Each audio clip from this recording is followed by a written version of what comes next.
This is gonna be a little controversial, but I'm gonna say it.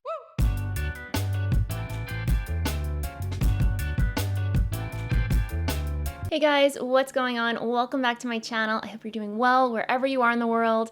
Today, I thought that I would come into my craft room, hang out with you guys, and chat about something that's been on my mind lately. It feels like I am coming out of one of the longest knitting schlumps of my life, to be honest. And if any of the previous videos that I've recently uploaded to this channel is not an indication, then I don't know what is. But yes, I feel like my knitting mojo has completely come back. I feel inspired, I feel creative, and I finally feel like casting on all the things. I don't know where it went, but it's back. It's back, my friends, and I am so incredibly excited and happy and relieved. And I know I'm not alone. I know I'm not a special snowflake. I know many of you have been going through the same things, ups and downs, through the pandemic. So I thought I would sit down, have a little chat with you guys, hang out, and share some tips and tricks, things that I do for myself when I lose my knitting mojo. And I will say these are not meant to be silver bullets. They are not meant to work magic immediately, but they are things that I do that help get me back in the right mindset. I will be completely honest with you guys. I am a complete creative addict. I need to constantly be creating. I love making things. I love using my hands. And when I'm not,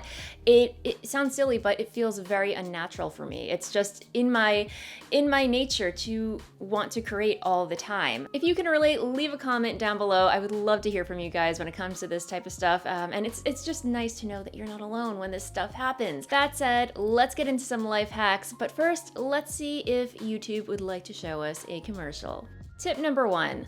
Don't fight it. If you find yourself in a knitting schlump, or you lose your knitting mojo or creative energy or juices, whatever you want to call it, don't fight it. As I mentioned at the top of the episode, when I lose my creative energy or I don't know what to work on, I get super frustrated. But it's key. It's very, very key to acknowledge that frustration, to acknowledge that you're going through a little creative drought. Embrace the schlump. Stop trying to make knit happen. Stop trying to make fetch happen. Rest assured, your knitting mojo will come back eventually. Tip number 2. This is going to be a little controversial, but I'm going to say it. Forget knitting. Forget it exists and do something completely different. Before you come at me with pitchforks, hear me out. Hear me out. Have you ever heard the saying, if you love something, set it free, or absence makes the heart grow fonder? As with most relationships, it's okay to take a break from knitting. Get some space, get some clarity. The silver lining here is to look at this as an opportunity to explore other interests, things that you've been meaning to try but just never got around to because knitting. You just want to knit all the things and you just don't have time for anything else. Well, my friends, now is the time. And speaking about learning new skills, now might be a great time to mention this channel's sponsor, Skillshare. Skillshare is an online learning community where you can learn just about anything. Feeling creatively blocked? There's a plethora of Skillshare courses for that, like Creativity Unleashed. Discover, hone, and share your voice online with Nathaniel Drew. Creative Photo Walking. Foster creativity and manage your camera with Sean Dalton. Creative Writing for All, a 10-day journaling challenge with Emily Gould, and Find Your Style, 5 exercises to unlock your creative identity. Whether you want to learn something new or just honing a skill you already have, Skillshare has a class for whatever you're into learning. If this sounds like something you're into, click on the link in the description box below and try Skillshare for 1 month absolutely free using the code at checkout. You're welcome, and thank you, Skillshare. And welcome back. As I was saying, when it comes to forgetting about knitting and exploring interests, I know I'm just contradicting myself here for a second when I say forget about knitting. I like to take out a sock or something mindless that I can knit on. Because I like to keep my hands busy, a sock is a great project for me to work on and just go around and around. And while I'm doing that, I like to plant myself in front of my computer and just binge watch all of the Skillshare videos, all of the YouTube tutorials, for whatever it is I'm looking to learn about or, skill I'm looking to improve. So I think this is a great opportunity to pick up that weaving loom that you purchased 5 years ago and never really got around to setting up, or, learning a new language, German. I will get back to German eventually. I promise. It is coming back. Butterfly. Farfalla. Schmetterling. Or, pick up that ukulele that is collecting dust in the corner and, give it some love. Anyway, on to tip number 3. Tip number 3 is one of my favorites because usually, more often than not, it is a silver bullet. And that is to organize. clean up, tidy. There's something about decluttering, throwing out, or donating shit that you just don't need. I mean, Marie Kondo, man, she's onto something. Marie Kondo, by the way, is the author of The Life-Changing Magic of Tidying Up. While I'm not completely on board with everything that she talks about in that book. I mean, she is onto something with, surrounding yourself with things that spark joy. And that is what my craft room is. I do my best to surround myself with beautiful things that light me up, inspire me. And when everything is in its place, having a clean, fresh start can really loosen up all the creative energy and allow them to flow more smoothly again, if that makes any sense. You'll be very surprised. Tip number 4. Journaling. This one might sound a little silly, but you might not realize that there's an underlying reason why your creativity is just not coming to you. Sometimes it's not clear that we have these mental blocks just kind of lingering in the back of our mind, holding us back, which is why I like to check in with myself, from time to time, just jot down my thoughts, what's bothering me, what's working, what's not working in my life, and when it's in my control, I like to figure out ways to fix it and make things better. And when things aren't in my control, I work through that and try to let those things go because they're completely out of my control. There's nothing I can do. So why waste my energy focusing on it and worrying about it? Am I right? You can either do this through writing morning pages. If you're not familiar, morning pages are a journaling exercise the phrase was coined by Julia Cameron, who wrote The Artist's Way. It's a really wonderful book on creativity. I will link to it down below. It's a classic. And for about 15 to 20 minutes, whatever works for you, you just sit down and write a stream of consciousness. Get it out of your head on paper. Don't hold anything back, just write it all down. It's a really great way to kind of, get out of your head and get whatever's bothering you out of your head and just on paper. It's very, very therapeutic in my opinion. Highly recommend it. And if you don't have time for that, I am a huge fan of list writing, just writing pros, cons, what's working, what's not working, what's making me happy, what's making me sad, what I'm grateful for. It's another great way to journal if you don't have all that time. So if you do find yourself in a knitting slump or just creatively blocked, definitely give journaling a try.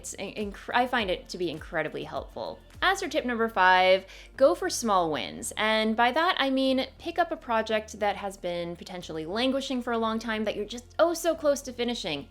And finish it. Especially if it's a sweater, if you are so close to finishing it, all you have to do is knit the second sleeve and Bob's your uncle, it's done. That can be such a motivation booster. And if you are that rare knitting unicorn and you happen to have absolutely no whips languishing, I mean, who are you? What is your secret? Cast on something small, like a sock or a hat, or even baby knits. Baby knits are super quick and fast. But yeah, there's nothing like finishing something to give you that extra creative boost, if that makes any sense. This tip is very near and dear to my heart, and that is to break the cycle. Okay, a little mental health anecdote about myself. And I know I'm not alone when I say that during the pandemic, I went through some anxiety and depression. I basically threw myself into work as a distraction, which not surprisingly, burned me the out. Not gonna lie, this sparked a 3-day panic attack, which I could not shake. It was really scary, and what I ended up doing was signing up for Talkspace, where I was paired with a wonderful, wonderful therapist. If you're not familiar, Talkspace is an online therapy website where you get to text back and forth with a licensed therapist and counselor, and they pair you up depending on what's going on with you. By the way, I am not sponsored by Talkspace at all. I'm just a fan and all about mental health and self-care. So I did this for myself as a way to get out of my state of anxiety and melancholy and ennui. These are all feelings that I know a lot of people were experiencing during this time. Again, as I mentioned, I was paired with this really, really wonderful therapist. One thing that she said to me that really resonated and stuck with me, I swear, if I ever get a tattoo, I'm getting this phrase tattooed on my body, and that is to break the cycle. Yeah, and what she meant by that is to get off the hamster wheel, switch up my routine, because I was working, not giving myself a break. And obviously that is not great for anyone's mental health. And she was very, very right. I got outside. I made a point to take walks. I started, if you've been watching this channel, you recall I would go on photography walks, just walking around my neighborhood, taking photos. And yeah, it was such a game changer for me, and just made me feel so much better. And yeah, it just like working out, you don't want to keep doing the same workout routine over and over again. You want to switch things up to make sure that your whole body is benefiting, so one day you do the elliptical, one day you do aerobics, another day you do yoga. It's not that, I mean, I'm really bad. I should probably work out a little more than I do, which is never, but you get the idea. So yes, the same thing applies to our creativity, our knitting. But if we do it all the time and we don't allow ourselves to try new things, then, yeah, it can get a little stale and stagnant. So I hope that is a tip that resonates with you guys as well, because probably one of the best pieces of advice that I've ever received from anyone. So yes, break the cycle. Last but not least, this one I feel is so important for all of us to do regardless, and that is to share your work. Don't keep it to yourself, because if it lives in a vacuum, then no one gets to enjoy it, no one gets to be inspired. And this is something that I've taken from a book by Kleon. I will link to it down below. It's called Show Your Work. It's aptly titled. I subscribe to all of Kleon's books, by the way. Like, he is just so inspiring. Like, everything he says, just if you are in a slump and you're trying to get your creative juices going, definitely pick up one of his books. He has Steal Like an Artist, Show Your Work, and Keep Going. All excellent books. I will link to them down below. But yes, this last tip I think is very important, because when you are feeling blah about your knitting or whatever you're creating, it helps to share it, get it out there in the world, because one of the things that I really truly love about the knitting community, we're always cheering each other on. We're always so excited to see what other people are working on, and we're excited when someone learns a new technique or skill that they're excited about. It's just it's a two-way conversation all the time, So yeah, if you're just feeling a little lackluster about, your creativity, make it fun for yourself. Have a photo shoot, get dressed up, showing off your favorite cardigan of the moment, or something that I really enjoy doing, and you've probably seen it on my Instagram feed. I like to shoot these things called flat lays, where it's an overhead shot looking down at a table, and I sometimes have my current work in progress that I kind of arrange all artistically, or along with some tools that I love, and just making a really pretty scene with whatever I'm working on in the moment. And that's another way to get creative and get the juices flowing. But yeah, when you share it online, everyone, I feel like, with the exception of a few trolls, which you should completely ignore the trolls, block them.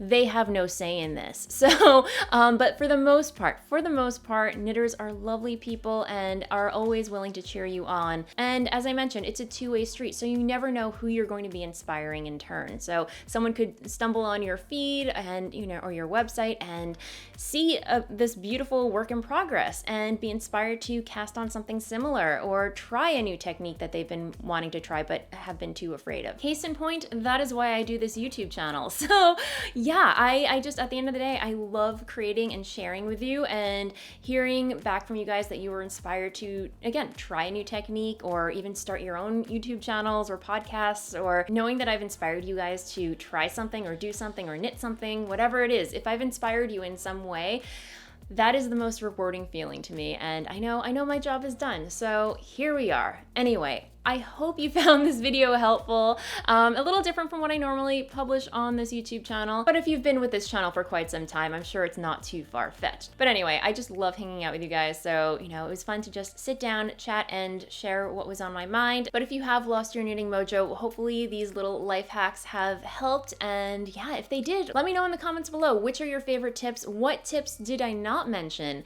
that you love to turn to when you get in a creative slump? I would love to know. So let's keep the conversation going, and until the next video, have an amazing day, and I'll see you next time.